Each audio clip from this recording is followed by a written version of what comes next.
Mes très chers compatriotes, en ce moment difficile où le monde fait face à un défi existentiel, nous devons redoubler d'efforts, de solidarité et de vigilance, d'autant plus que l'état de délabrement avancé de notre pays, l'insécurité à l'Est, l'absence de leadership au sommet de l'État et la faillite de nos institutions accentuent les difficultés que nous avons à faire face à la menace du Covid-19. Je tiens à remercier toutes celles et tous ceux qui s'investissent en première ligne afin de compenser le rôle que l'État devrait jouer. Je pense ainsi au personnel de santé mobilisé dans la riposte qui souffre d'un manque cruel de moyens pour accomplir leur mission, aux mouvements citoyens qui prennent à bras-le-corps leur rôle de proximité, aux associations locales et internationales sans lesquelles beaucoup de nos compatriotes seraient dans une plus grande précarité, à la communauté internationale pour sa solidarité, enfin aux femmes et aux hommes de foi pour leurs prières et leurs intercessions. Je présente mes condoléances les plus attristées aux familles endeuillées par cette pandémie. Il est impérieux que l'équipe de riposte soit renforcée pour améliorer la prise en charge des malades. Mes très chers compatriotes, le Covid-19 tue et la meilleure protection que nous avons, c'est l'application de mesures barrières édictées par l'OMS. Portez des masques, sinon protégez-vous à l'aide d'un foulard, un morceau de tissu ou un autre moyen pratique. Dans cet élan, j'en appelle au génie créateur des Congolais pour la fabrication locale des masques, la production de gel hydroalcoolique et autres outils de protection. Je remercie ceux qui ont répondu favorablement à la campagne de solidarité nationale que j'ai lancée à travers Caritas Congo. J'en appelle particulièrement à nos sœurs et frères de la diaspora de répondre massivement à cet appel. Le pays a besoin de vous. J'ai saisi par ailleurs cette occasion pour communiquer les numéros Airtel Money de Caritas Congo, 0102.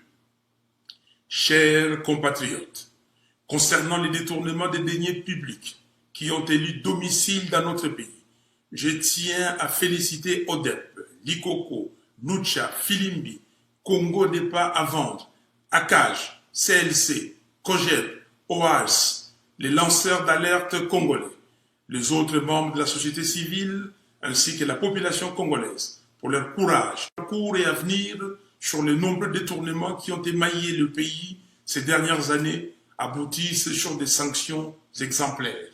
À cet effet, un audit digne de ce nom doit être effectué à la CENI pour que M. Nanga et M. Basengezi, entre autres, s'expliquent sur l'utilisation de près d'1 milliard de dollars dépensés pour les élections de 2018. À tous mes compatriotes qui nourrissent un fanatisme aveugle des femmes et hommes politiques, ressaisissez-vous. Les millions détournés représentent des routes sur lesquelles vous ne conduirez jamais, une gratuité de l'éducation de base à laquelle vos enfants n'auront pas accès, de l'eau qui ne coulera où vous ne pourrez pas vous faire soigner et j'en passe. Cultivez plutôt le fanatisme pour la République et ses lois. Seule la justice élève une nation. Mes très chers compatriotes, l'après-pandémie ne doit pas être comme l'avant-pandémie. Le combat que je mène avec vous entre dans une phase critique pour la survie de notre nation. Et les épreuves actuelles nous offrent l'opportunité de montrer notre détermination pour le vrai changement afin de bâtir un Congo fort, digne et prospère. La confiscation de la souveraineté du peuple a montré ses limites. On ne bâtit pas un pays sur le mensonge.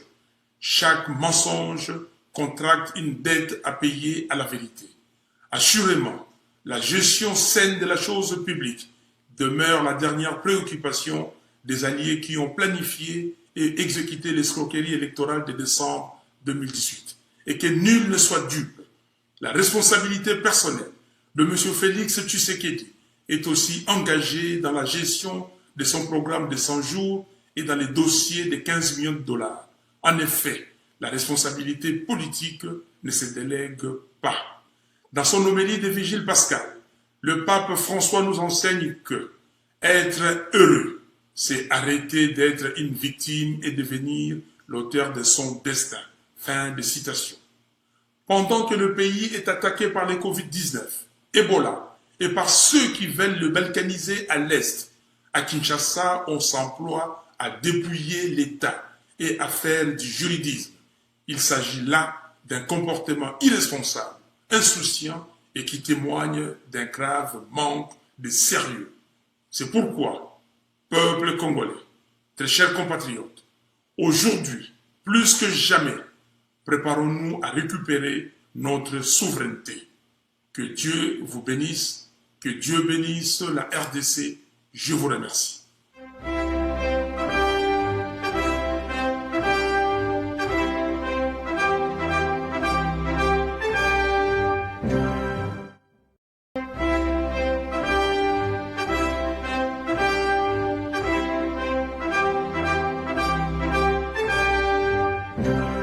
Mes très chers compatriotes, en ce moment difficile où le monde fait face à un défi existentiel, nous devons redoubler d'efforts, de solidarité et de vigilance, d'autant plus que l'état de délabrement avancé de notre pays, l'insécurité à l'Est, l'absence de leadership au sommet de l'État et la faillite de nos institutions accentuent les difficultés que nous avons à faire face à la menace du Covid-19. Je tiens à remercier toutes celles et tous ceux qui s'investissent en première ligne afin de compenser le rôle que l'État devrait jouer.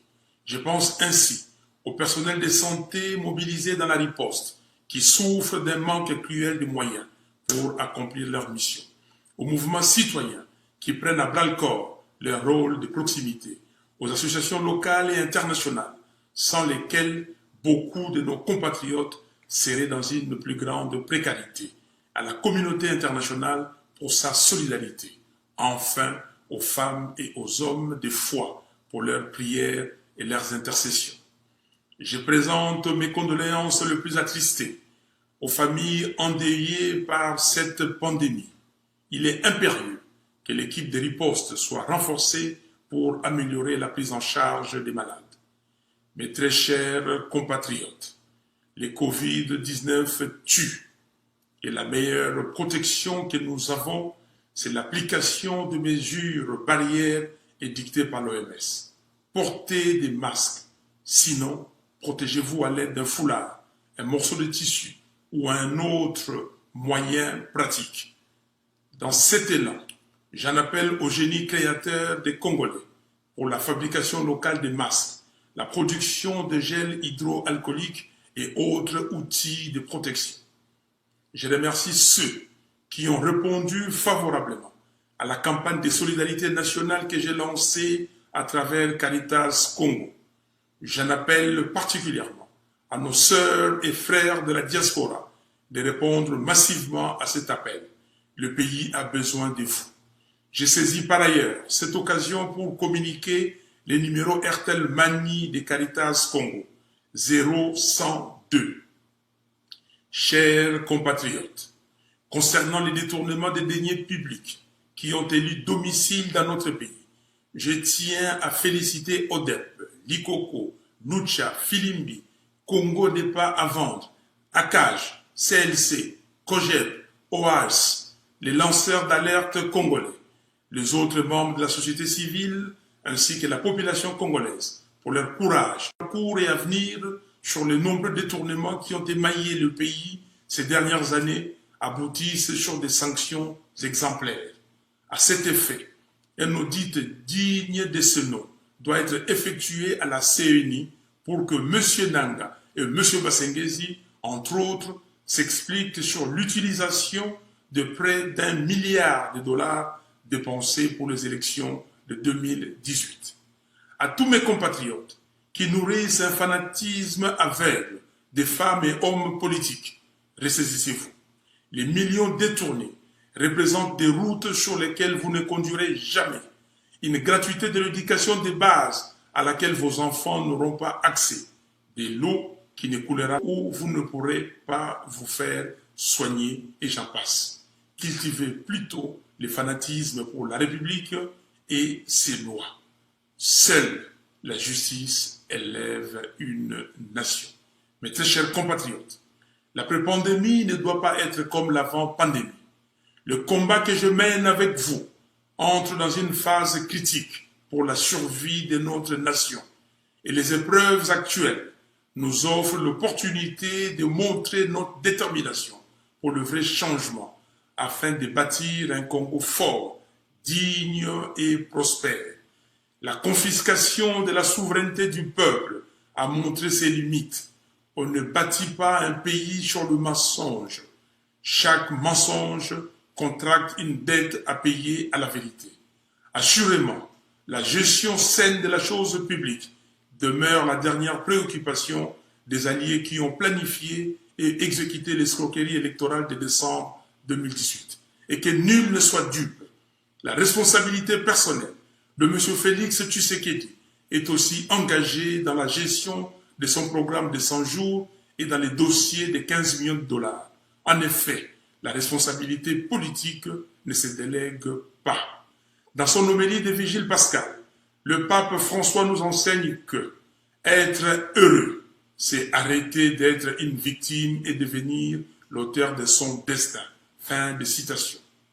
Pendant que le pays est attaqué par les Covid-19, Ebola, et par ceux qui veulent le balkaniser à l'Est, à Kinshasa, on s'emploie à dépouiller l'État et à faire du juridisme. Il s'agit là d'un comportement irresponsable, insouciant et qui témoigne d'un grave manque de sérieux. C'est pourquoi, peuple congolais, très chers compatriotes, aujourd'hui, plus que jamais, préparons-nous à récupérer notre souveraineté. Que Dieu vous bénisse, que Dieu bénisse la RDC. Je vous remercie.